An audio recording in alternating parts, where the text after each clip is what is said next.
So let us discuss some problems on molecular orbital theory. कैसे कैसे इसको निकालेंगे। जैसे अभी आपने देखा कि बाबा ट्रिपल बी ट्रिपल ए का कॉन्सेप्ट, बाबा ट्रिपल बी और ट्रिपल ए यहां तो बराबर होता ही है। अगर आप इसको देखना चाहते हैं कि भाई यहां पर आपका ये बाबा, अब इसमें देखिए अगर ये 14 से कम है, 14 या 14 से कम वाला इलेक्ट्रॉनिक कन्फिगरेशन है, कम वाला है यानी कि पहले वाला है, तो इसका मतलब इसमें पहले लगा दो। और अगर बाद वाला है यानी कि ये कितना हो गया, ये आपके जो टोटल इलेक्ट्रॉन्स हैं ये आपके लेस देन इक्वल टू 14 है, तो आपका ये कर दो। अगर ग्रेटर देन 14 वाला कॉन्सेप्ट हो तो आप क्या करोगे, आप करोगे बाबा और ट्रिपल बी ट्रिपल ए तो है। अब अंडरलाइन का ध्यान रखना है, खाली अंडरलाइन यहां पर है, आप इस बार अंडरलाइन यहां कर दीजिए। चलिए ऑक्सीजन का आपने देखा, ऑक्सीजन का मैं एक बार फिर से देख लेता हूं ताकि ऑक्सीजन को आप, क्योंकि ऑक्सीजन ही सारी मुसीबत की जड़ थी। और मैं क्यों देख रहा हूं दोबारा से, बॉन्ड ऑर्डर के कॉन्सेप्ट को समझने के लिए दोबारा देख रहा हूं। बॉन्ड ऑर्डर का कॉन्सेप्ट यहां से समझेंगे हम। बाबा को फिल करते हैं, बाबा को फिल करने के लिए चलिए व्हाइट कलर का यूज कर लेते हैं। यहां पर हमारे बाबा बड़ी मदद करते हैं, बाबा ट्रिपल बी ट्रिपल ए, बाबा बहुत बढ़िया बिरयानी वाले। आप आइए आर्य नगर, प्रमोशन नहीं कर रहा हूं यार उनका। 2 to 4 to 6 to 8 10 12 14 up to ही बच्चे खाली। मैंने इसमें भी सिंगल सिंगल ही करके भरे थे, लेकिन है क्या कि ज्यादा है तो सीधे 2 भर दो। अब लास्ट में 2 ही बचे हैं तो सिंगल सिंगल भर दो, 1 1 इस तरह से आपका हो गया बेटा। अब आप यहां पे देखो, जो इलेक्ट्रॉन बॉन्डिंग ऑर्बिटल्स में मौजूद होते हैं वो बॉन्डिंग इलेक्ट्रॉन्स कहलाते हैं, और जो इलेक्ट्रॉन्स आपके एंटी बॉन्डिंग में मौजूद होते हैं वो एंटी बॉन्डिंग इलेक्ट्रॉन्स कहलाते हैं। तो अगर हम यहां पे चेक करें कि बॉन्डिंग इलेक्ट्रॉन्स कितने हैं, बॉन्डिंग इलेक्ट्रॉन्स को हम रिप्रेजेंट करते हैं Nb से, और यहां पर Nb जो बॉन्डिंग इलेक्ट्रॉन्स है, जरा काउंट कर लीजिए। बी के ऊपर जो भी लिखा है वो बॉन्डिंग इलेक्ट्रॉन है, और ए के ऊपर जो लिखा है वो एंटी बॉन्डिंग इलेक्ट्रॉन है।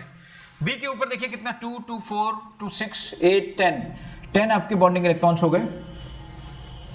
फिर आप देखिए बाकी के anti bonding electrons, anti bonding electrons की बात करें तो वो बेटा Na आएगा, और Na यहां पे कितना होगा, एंटी बॉन्डिंग देखिए कितना है, 2 2 4 5 6 एंटी बॉन्डिंग इलेक्ट्रॉन्स हैं। अब मैं आपको एक कॉन्सेप्ट देता हूं बॉन्ड ऑर्डर का। किसी भी मॉलिक्यूल में, इस तरह की स्पीसीज में अगर हमें बॉन्ड ऑर्डर निकालना हो, जिसे हम सिंपली BO कह सकते हैं, that will be is equal to NB minus Na upon A। ये आपका NB माइनस Na अपॉन 2 होगा बेटा। अगर आप यहाँ पे NB माइनस Na अपॉन 2 करेंगे तो ये बॉन्ड ऑर्डर की वैल्यू आएगी। अब आप एक काम करिए कि इस ऑक्सीजन मॉलिक्यूल में बॉन्ड ऑर्डर कितना होता है, let's see 10 minus 6 is divided by 2 means आपका आ गया यहाँ से, ये आपका 4 आ गया, 4 divided by 2 which is equal to 2, यानी कि बॉन्ड ऑर्डर आपका 2 आ गया बेटा, बॉन्ड ऑर्डर आपका 2 आ गया। ठीक, अभी आपने देखा था कि यहाँ पे आपके ये एक पैरामैग्नेटिक मॉलिक्यूल है, बॉन्ड ऑर्डर आपने निकाल लिया। फिर आपने ये भी चेक कर लिया कि इसका मैग्नेटिक बिहेवियर क्या है। अभी आपने देखा था कि ये पैरामैग्नेटिक मॉलिक्यूल है और इसमें जो अनपेड इलेक्ट्रॉन्स हैं वो 2 हैं, जिसकी वजह से आप इसका चाहो तो मैग्नेटिक मोमेंट भी निकाल सकते हो। जो मैग्नेटिक मोमेंट का फॉर्मूला अभी मैंने आपको डिस्कस किया था, Bm क्या होता है, बोर मैग्नेटॉन्स। और इस तरह से आप ये भी कैलकुलेट कर सकते हो। इसका मतलब आप यहां से बॉन्ड ऑर्डर भी निकाल सकते हो, बॉन्ड ऑर्डर निकालने के साथ साथ आप उसका मैग्नेटिक बिहेवियर भी निकाल सकते हो। मैग्नेटिक बिहेवियर तो उसकी जड़ थी, वो अभी थोड़ी देर पहले हमने डिस्कस किया था।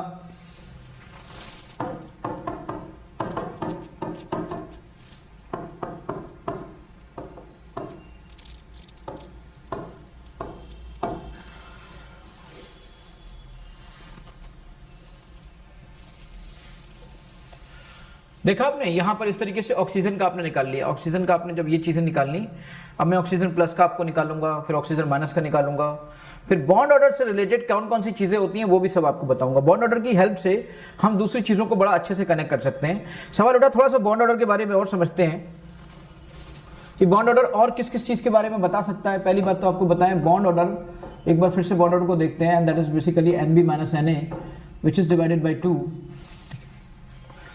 ये बॉन्ड ऑर्डर हमारा कई चीजों को बता सकता है। सबसे पहली बात तो बॉन्ड ऑर्डर हेल्प कर सकता है बॉन्ड एनर्जी के टर्म में इसको समझने के लिए, एनर्जी के बॉन्ड एनर्जी के टर्म में समझने के लिए, क्योंकि याद रखिएगा बॉन्ड ऑर्डर जितना ज्यादा होगा उतनी ज्यादा उसकी बॉन्ड एनर्जी होगी।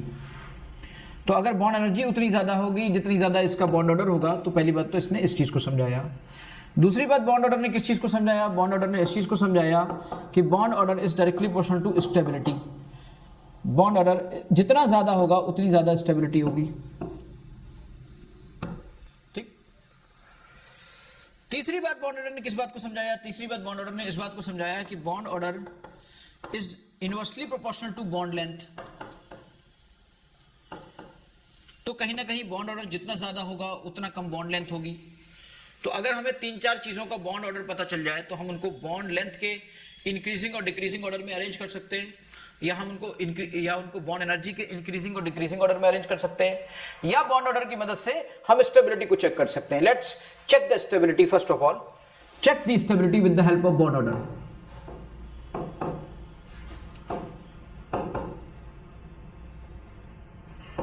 देखिए, check the stability.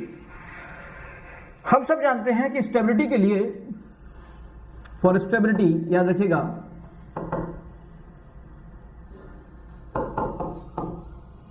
Bond order should be greater than 0।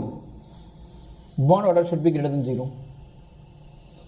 याद रखिएगा, bond order should be greater than 0। For stability bond order should be greater than equal to 0। और यहीं पर अगर हम स्टेबिलिटी की ही बात करें तो बॉन्ड, और फॉर अनस्टेबिलिटी, और जितनी ज्यादा हो जाए फिर उतना ही अच्छी बात है। For unstability bond order is less than और इक्वल टू 0। यानी अगर आपका ये इक्वल टू 0 है ना, अगर बॉन्ड ऑर्डर कहीं पे 0 आए तब भी मानना कि वो अनस्टेबल ही है, और बॉन्ड ऑर्डर अगर नेगेटिव आता है तब तो कोई मसला ही नहीं है, तब तो है ही है। दोनों ही कंडीशन पर अनस्टेबिलिटी है। अब स्टेबिलिटी की कंडीशन को और बेहतर तरीके से समझने की कोशिश करते हैं हम। अभी अभी हमने देखा कि bond order is greater than 0 for stability. अब bond order is basically NB minus NA divided by 2 which is greater than equal to 0। Means अगर किसी भी सिस्टम में, यहां से ये चीज निकल के आएगी, मीन्स अगर किसी भी सिस्टम में अगर ऐसा हो कि वहां पर NB NA से बड़ा हो, यानी कि बॉन्डिंग इलेक्ट्रॉन्स कहीं पर अगर एंटी बॉन्डिंग इलेक्ट्रॉन से ज्यादा है, तो समझ लेना वो सिस्टम का, वो आपका सिस्टम स्टेबल है, क्योंकि उसका बॉन्ड ऑर्डर अपने आप ही ग्रेटर देन 0 साबित हो जाएगा। तो यानी कि बॉन्डिंग इलेक्ट्रॉन्स अगर एंटी बॉन्डिंग इलेक्ट्रॉन से ज्यादा हैं तो ऐसी सिचुएशन पे ये हो जाएगा। फिर हम बात करते हैं अनस्टेबिलिटी की। फॉर अनस्टेबिलिटी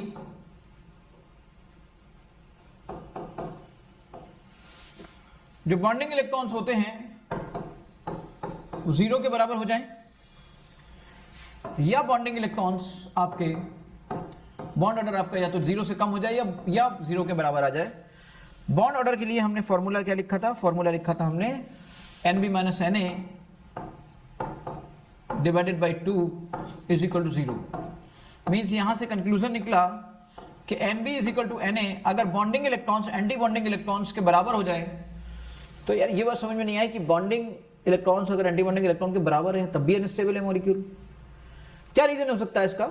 इसका रीजन ये होता है बेटा, स्टार पॉइंट। उसका रीजन ये है कि anti bonding electrons Na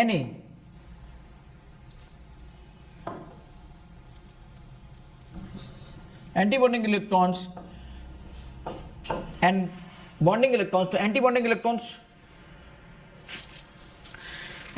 electron create more repulsion, so anti-bonding electrons create more repulsion, so system becomes unstable। इसलिए सिस्टम अनस्टेबल हो जाता है।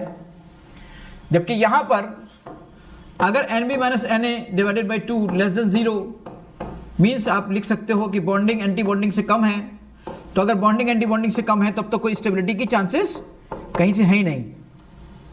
इवन बराबर है तब भी तो अनस्टेबल होगा, क्योंकि एंटी बॉन्डिंग का रिपल्शन ज्यादा माना जाता है। तो यहां से समझा आपने कि बॉन्ड ऑर्डर का स्टेबिलिटी के साथ क्या रिलेशन है। अब हम बॉन्ड ऑर्डर की हेल्प से इंक्रीजिंग ऑर्डर और डिक्रीजिंग ऑर्डर, बॉन्ड एनर्जी और बॉन्ड लेंथ का भी कंपेयर करते हैं।